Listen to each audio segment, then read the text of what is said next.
Hello and welcome back to Bookstores. Today I wanted to continue in my series about institutionalized racism in the United States of America by focusing on education and evidence of institutionalized racism in public education in the United States of America. Before I do that, I want to go back to something that I kind of introduced in some of the other videos in this series and before I came up with the idea for the series. And that is to talk about institutionalized racism in three phases historically, in three phases moving forward. Because one of the things I think you have to accept and understand is that institutionalized racism doesn't end with slavery and it doesn't end with Jim Crow. That there is another phase. So the first phase of institutionalized racism in the United States is obviously slavery. When slavery came to an end because of the events of the Civil War, because of the events of the Civil War, it was replaced, particularly once Reconstruction collapsed, it was replaced by the Jim Crow system of segregation and sharecropping and terrorism through lynchings and racist violence. That system, for the most part, went away in the 1960s with the passage of the Civil Rights Act of 1964 and the Voting Rights Act of 1965 and the Civil Rights Act, Fair Housing Act of 1968. A lot of that institutionalized by law, institutionalized racism was eliminated. And so one of the things I think that unfortunately in American history we've done is we just assume, well, you know, from then on everything was equal and we just had to wait for things to work themselves out. But the forces of racism don't just go away. You know, I'll point out in 1968, George Wallace ran as a segregationist candidate, promising segregation now, segregation forever, and that was in 1968, and he won the popular vote in a number of southern states. So segregationists and racists were not going to just go away quietly, and they haven't. But what happened is that their approach to institutionalized racism had to become more subtle. If you think about those three phases, each phase is a little more subtle than the other. There's nothing subtle about slavery.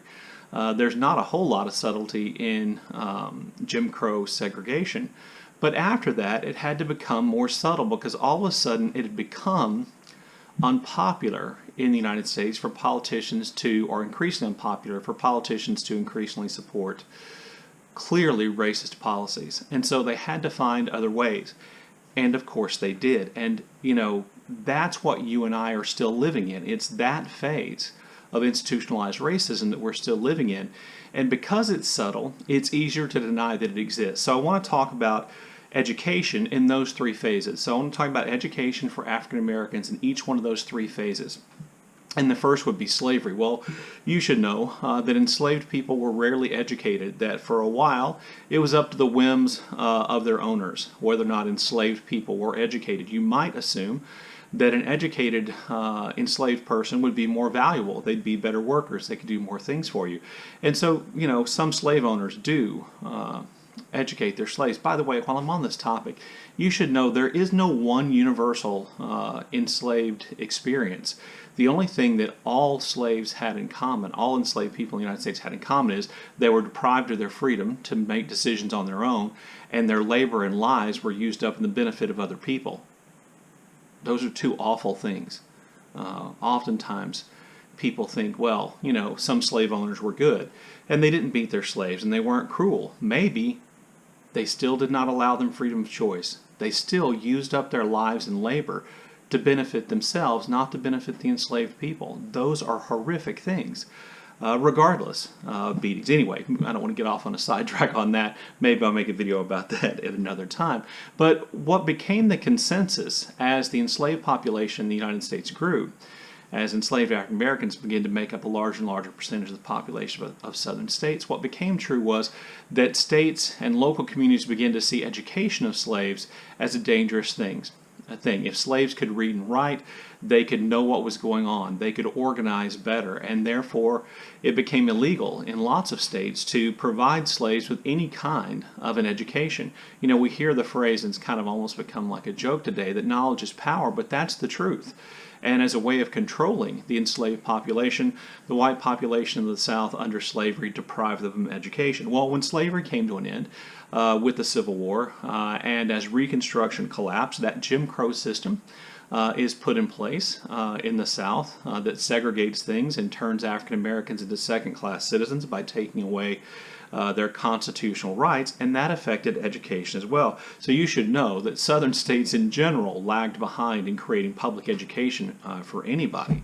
And if they lagged behind in creating public education systems for white students, then they had almost no interest really in creating public education systems for African Americans. This, by the way, is one reason why what here in Texas I think we refer to, and Sean the Book Maniac tweeted me a link to a whole study going on in the state of Texas of what they called freedom colonies. And these would be communities of African Americans after slavery came to an end who created their own communities, and in the process then they created their own schools. But Southern states had little interest in educating African Americans. So when they do start creating public schools, they do create sometimes schools for African Americans, though not always. If they do create schools in the public school system for African Americans, those schools were usually overstaffed, which meant that classrooms are very crowded, and sometimes teachers, African American teachers in these schools, were teaching more than one grade level at a time, which is a terrible way to try to teach people. The buildings, the facilities themselves were substandard and slapdash, sometimes a little more than, a shack covered in tar paper to keep the rain out. They weren't heated, they weren't cooled. African American schools oftentimes didn't meet the same number of days as schools for white citizens. African American schools could just be closed down, particularly during times in which African Americans kids who were the children of sharecroppers were needed to help their parents. So schools were shut down. They weren't open the same amount of time. There's no transportation system created for African American students to get to school, and everything they had, if they were provided anything by the school district, by the state, then everything they got was a hand-me-down textbooks and desks and everything else, that nothing was new. And so clearly, these schools were not equal. And you may think, well, clearly this is a violation of their rights. The 14th Amendment guarantees African Americans equal treatment under the government, whether it's a national government, state government, county government, school district. But you may also be aware that a really famous Supreme Court case from the late 1880s or early 1890s, Plessy versus Ferguson, established the principle of separate but equal, which basically created the fiction that Southern states or any state could create separate school districts for their African American students and white students as long as those facilities were equal. Now, everybody knew the idea of the facilities being equal was really just a joke. Now, I will say that during this time period, African Americans themselves who had achieved middle class status or better began looking at this problem of education in the American South, and along with white donors and patrons, they began to open up colleges and schools across the South to teach and educate African Americans. The Tuskegee Institute and our traditionally black colleges would fall under the heading of those. They weren't state funded or government funded. They were privately funded. And what these schools oftentimes taught was, agricultural science, or they taught mechanical sciences, or they taught students how to be teachers. And the idea for lots of these schools was that these African American students who went to these schools and graduated would then go into African American communities and teach, and by teaching they would uplift the African American community as a whole by providing them with greater education and job skills, and therefore giving them more earning potential, allowing them to move up in terms of socioeconomic class. That's the basic idea. This is kind of the idea upon which Booker T. Washington, one of the earliest civil rights leaders, kind of based his philosophy and his plans. And so there was, that effort, but that effort is necessarily going to be somewhat limited in its scope. And essentially, things stayed this way in the United States, with segregated public schools, unequal schools for African Americans and white Americans in the South, but also in lots of places in the Midwest and in the West, until the landmark Supreme Court case of Brown versus Topeka Board of Education. This was a case argued by NAACP lawyer Thurgood Marshall, who would go on to be the first African American on the United States Supreme Court. And they picked Kansas intentionally to show that school segregation, racial segregation in schools, was not just a Southern thing, which it was not. In a 9-0 decision, the Supreme Court in Brown versus the Board of Education ruled that separate was not equal and that the mere idea of separating African American students from white students implied inferiority. That regardless of whether or not facilities were actually equal, which they weren't, that there was this implication of inferiority. Well, the Brown decision should have led to rapid change, but you should not be surprised to know that white parents who made up the majority in these school districts and in these states are going to fight school desegregation with everything they have. And so we have famous cases of African American students bravely attempting to integrate all white schools that their taxpayers went to pay, and facing angry mobs and sometimes government officials in the form of the National Guard. Probably the two most famous, or the three most famous examples of that would be Dorothea Counts, who attempted to integrate an all-white high school in North Carolina, essentially by herself. And I have a picture of Dorothea over here. And of course, on her way to school, she was harassed by white mobs who threatened to kill her, who called her names, who spat on her. That harassment continued in school. The Little Rock Nine are probably the most famous, the 9 students who attempted to, or who did successfully integrate Central High School in Little Rock, Arkansas, despite Governor Orville Faubus's attempt to prevent them from doing so. Oftentimes we talk about the Little Rock Nine as a group, so I just wanted to make sure I read the names of those individuals. So those individuals were Ernest Green, Elizabeth Eckford. Elizabeth Eckford is the girl in the picture over here being harassed by a crowd. On the first day that the Little Rock Nine were going to go to school, Elizabeth didn't have a phone, so she didn't know that she was supposed to meet the other 8 in one place, and she attempted to essentially take the bus and then walk to school by herself. A jeering crowd of hundreds surrounded her, yelled at her, spat on her. The National Guardsmen wouldn't let her into the building. They literally blocked her way, and she essentially then just kind of broke down in tears until she was rescued by 2 people who came along and got her on a bus and protected her and got her home. So Ernest Green, Elizabeth Eckford, Jefferson Thomas, Terrence Roberts, Carlotta Walls Lanier, Minnie Jean Brown, Gloria Ray Karl Mark, Thelma Mothershed, and Melba Patillo Beals were the Little Rock Nine. I want to make sure that I mentioned their names because these people were incredibly courageous. It's easy for us looking back to go, well, everything worked out fine. Remember when those kids woke up to go to school in those mornings in 1957, that lynchings were still going on, that the political assassination of civil rights leaders were taking place, they and their families had received death threats, and they were going up against the majority white community and oftentimes their own government. And then Ruby Bridges, who's pictured here, was the first African American student to try to integrate an elementary school in 1960 in a small town in Mississippi, and she was 6 years old.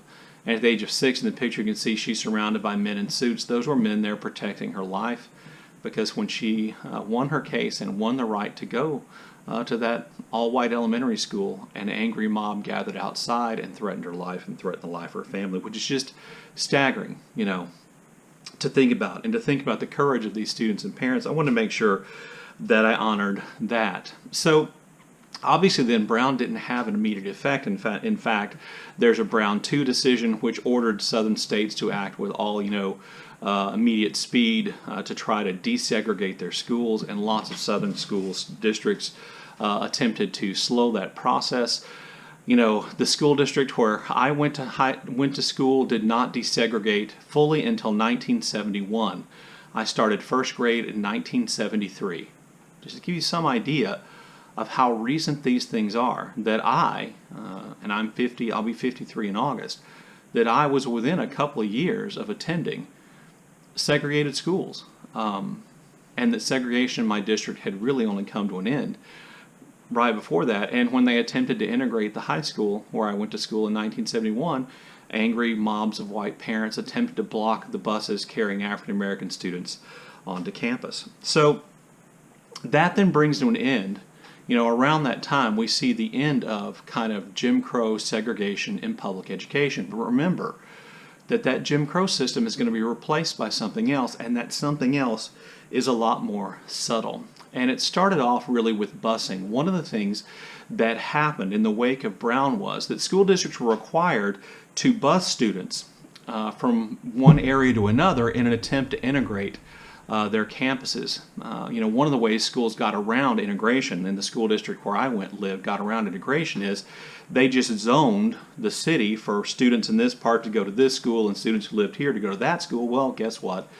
They went to neighborhood schools, and if because of past discrimination your neighborhood was almost exclusively African American, then you went to an African American school. If your neighborhood was almost exclusively white, you went to a white school, and busing was supposed to overcome that.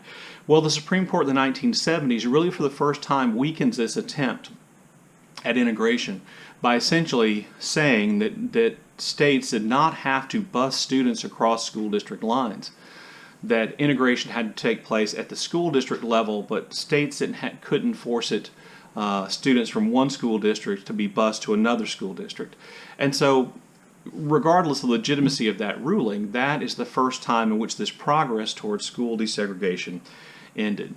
And so what we then begin seeing happening in the United States, and it's still going on today, are other efforts to perhaps recreate this school segregation. There are several factors that have resulted in continued school segregation. In reading up about Dorothea Counts, I learned that this Charlotte-Mecklenburg school district today is still about 55, is still not really completely integrated. That 55% of their students are African American, and the reason for that oftentimes is what we usually refer to as white flight, white families moving out of city centers and moving to suburban areas with independent school districts and higher property values, which made it more difficult for African Americans who, because of economic discrimination, found it difficult to move in the middle class and therefore move to the cities. And this created a situation that still exists today in lots of places, which is de facto segregation. De facto segregation is segregation by circumstance, not by law. It simply means that a school district is segregated or appears to be racially segregated, not because there are rules against African Americans or other minorities moving in, but simply because very few African Americans live in that community. I teach in a community much like that. And I will tell you, the very first year I taught in 1989, the school musical was Showboat. And at the time when I started teaching this district in 1989, there were very few African American families living in our community. Fortunately, that has changed, well, compared to what it was, a great deal, but still not tremendously. And I don't know if you've seen the musical Showboat, but the musical Showboat has several African American characters. And in my high school, when I first started there in 1989, white students appeared in blackface to perform the African American parts in Showboat. My wife and I left at intermission. I'm a little bit ashamed of myself for not leaving sooner. But that's the that existed in 1989, and as a result of this kind of de facto segregation. So that's one way in which schools have kind of remained segregated. Now the next thing I'm going to talk about is has a potential to offend some of you, and I want to make something clear, and that is that because I'm going to talk about charter schools, and I'm going to talk about private schools, and I'm going to talk about school vouchers. So let me make it clear that I'm not saying everyone who supports a school voucher system so that students can have choice and attend private schools or charter schools using taxpayer money. I'm not suggesting everybody who does that as a racist. Remember that the system of institutionalized racism we have in the United States today is far more subtle. It puts things out there which seems reasonable to get a broader base of support than you could if you were just focusing and talking strictly about racist policies. You know, for instance, the war on crime, the war on drugs, these sound like good things. And it's only when we examine the fact that those things focus primarily on African Americans that we realize there was this racist component to it. So I'm not calling you a racist if you support school vouchers. I'm not calling you a racist if your kid goes to a private school. I'm not calling you a racist if you live in a suburban area which is primarily white. I'm just trying to draw attention to the fact that there is institutionalized racism still in the United States, and it does impact these issues. So charter schools first. Charter schools oftentimes are schools opened up in inner city areas. to take in students who are struggling, or students who within the public school system in those areas have been identified as having potential for going to college or something like that, and they open up and they bring those kids in. And obviously, this doesn't appear to be racist on its surface, and it probably really isn't if that's the kind of charter school we're talking about. Do they perform better than public schools? There's some debate about that. Do they take some of the best students out of public schools? Yes, they do. Does that impact the learning environment in the public schools? It certainly does. Do charter schools have to take everyone who applies? No, they don't. Do public schools? Yes. Can charter schools expel students for more reasons than public schools? Yes. Do charter schools have a better record of dealing with minority students and African Americans in terms of lower expulsion rates and things like that? No. In fact, they're higher. Do charter schools, as a group, and again, I'm talking in general terms, do charter schools as a group have higher population of students who have special ed needs or special education needs? No, they don't. And where do those students go if a charter school kicks them out or they can't get in? They go to public schools. So if money is taken from the public school system and given to charter schools, and the charter schools then have more control over their student population, then the students who end up back in the public schools, which now have less money, oftentimes are students who struggle more. And in inner city areas where minority populations are higher because of poverty and institutionalized economic racism in the United States, then those schools struggle more. The school voucher program sounds like a solution. Everybody gets a voucher equivalent to a certain amount of money, no matter what race you are. Everybody gets a voucher, and everybody can take that voucher and go to whatever school they want to, public or private. That sounds completely fair. But the truth of the matter is that private schools can charge a tuition much higher than the voucher, making it economically prohibitive for lots of people living in poverty. And because of institutionalized economic racism, African Americans and other minorities are more likely to live in poverty and therefore less likely to be able to afford the extra tuition to go to the private school. Those private schools have their own admission standards. They don't have to take everybody. And so they might take in just enough minority students to appear as though they are integrating and no more.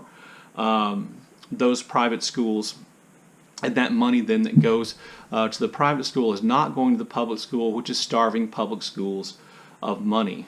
And if you know anything about the No Child Left Behind and School Accountability Program, the idea behind that program was that schools that were failing would lose funding. Which, if we're talking about businesses, yes, you close businesses that are failing. Schools are not businesses. They're nonprofit. They provide a service. And public schools oftentimes are one of the only things providing a service to impoverished people living in inner city areas. And to starve those schools of money is the exact wrong thing to do. Now again, I'm not saying if you support the voucher system you're racist. I'm not saying if you send your kid to private school you're racist. I'm not saying if you think charter schools are a good idea that you're racist. I'm not saying anything about you and that. What I want to draw your attention to is the potential for and the reality of the fact that those things can lead to institutionalized racism and can return us back to a more segregated school system with public schools that are struggling because they're deprived of money, and the more affluent people, who in this country have a tendency to be white, having greater educational opportunities. Anyway, there you go. There's my discussion about institutionalized racism in the United States and its impact historically and potentially today on public education. As always, look forward to your comments in the comment section below, and thank you for watching.